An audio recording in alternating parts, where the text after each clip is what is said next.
This is Christy, and I'm back talking about writing my book.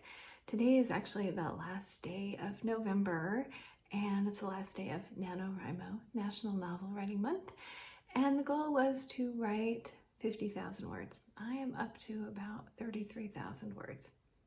So I did not win, but winner, I still feel like a winner because I've been showing up and writing it. Not as steady and as much as I would like, but there has been a lot of parenting, holiday, week off from school, life happening, and I kept plugging away. So today, what I've been writing about is how we enter our homes. You know, in America, in suburban America, it's very common to just drive the car into the garage and enter through the garage door, which is wonderfully convenient. And I will say it felt very bougie when I was finally able to park my car in my garage after my ex had moved his very large pile of boxes out. And that just felt like a celebration, like, ooh, goodness, that is so nice. Because here in Florida in the summer, it rains, there's a lot of lightning there, it's just hot, so our car is cooler, and you get to bring the groceries in without thunder and lightning or rain or incredible heat. But I will say that I do think, by and large, and as I'm always saying, there are always exceptions, and I'll share one in a minute. I think it's very important to use our front doors, by and large, at some point. All the time? No, it's not necessary all the time, but when you can, like if I'm in a thing where I'm using my garage a lot and getting the kid in, you know, sometimes I'll still walk around to the front. I'll use my front door to go get the mail. Even today, I wanted to just walk around the yard for a little bit and connect with it and the earth energies before I started my day. So I came in, I shut the garage on the keypad, and I went in through the front door. Here's the thing. Our front doors are, first of all, designed for the energy to enter our home. So if we want good energy flow, I find that it makes a difference. Many clients that I've worked with over the years in one way or another, and even students who don't use the front door, who might only use a back door or only through the garage, and might even have like the front door literally blocked, or don't even know where the key to the front door is, let alone never use it. There's some stagnant energy that I see a lot. People even pointed out, like, oh, I'm so blocked.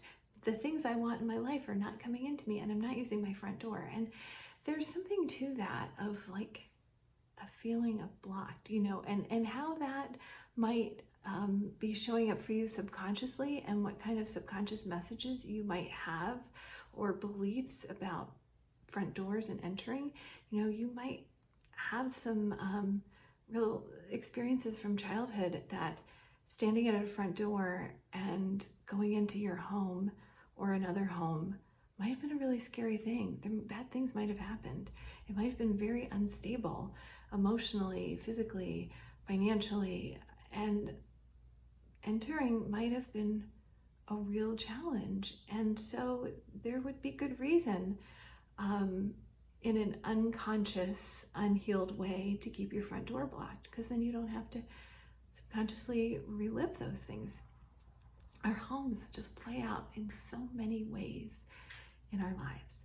So the thing about our front doors is it's often where there's a welcome mat. It's where the guests enter. When you enter like a guest, and there's usually some kind of transitional space to some degree where you can kind of have that transition from the outside world to your inside sacred place.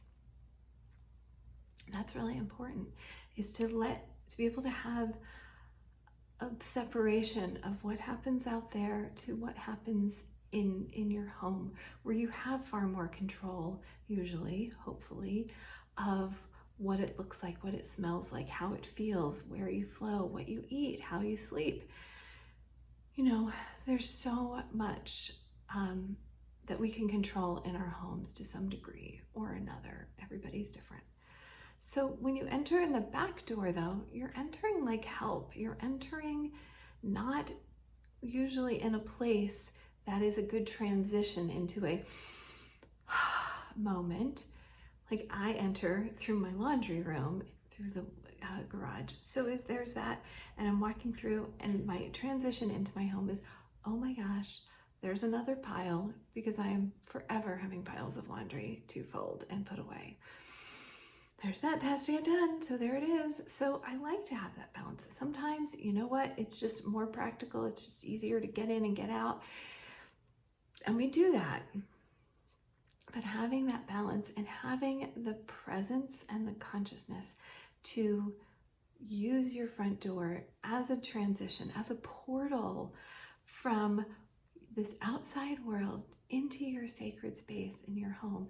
And then when you enter, look around. What's the first thing you see? What's the area that you're most drawn to seeing first? Is that reminding you of how your home is reflecting your soul and your dreams and your goals and what you're calling into? Or is it a reminder of trauma or clutter or mess or chaos? So this is a really good place, especially if you find that transitions are challenging. And that might even go back to your birth story. Did you have a calm and gentle birth, or did your first transition, was that traumatic? Were you induced? Was it an emergency C-section? Was there, birth trauma? That can really inform how we deal with transitions. And so being able to be conscious of that, incomings and goings. And remember, your home, you're using the front door. That's also a lovely way that you're going out into the world. You're getting that place to have that moment of pause, of that moment where you're getting a little bit more loveliness, of welcoming you and sending you off into the world in a really beautiful way. So just some things to think about as you come and go from your home. And I know a lot of people live in apartments and only have one door. Well, that just makes it a lot easier. And then that just gives you the opportunity to really focus your energy on what you see when you enter, and making that a really wonderful experience. And if you need to do some organizing or tidying up there to make it have some new fresh energy, 5 minutes can usually do a lot of shifting in your space. All right. Well, thanks. If you've enjoyed this and you'd like to get more, please subscribe and hit the bell and comment. And you can follow me on this whole journey on my website as I continue into December to be writing this book and sharing what I'm writing about at christyiris.com. Thanks for joining me.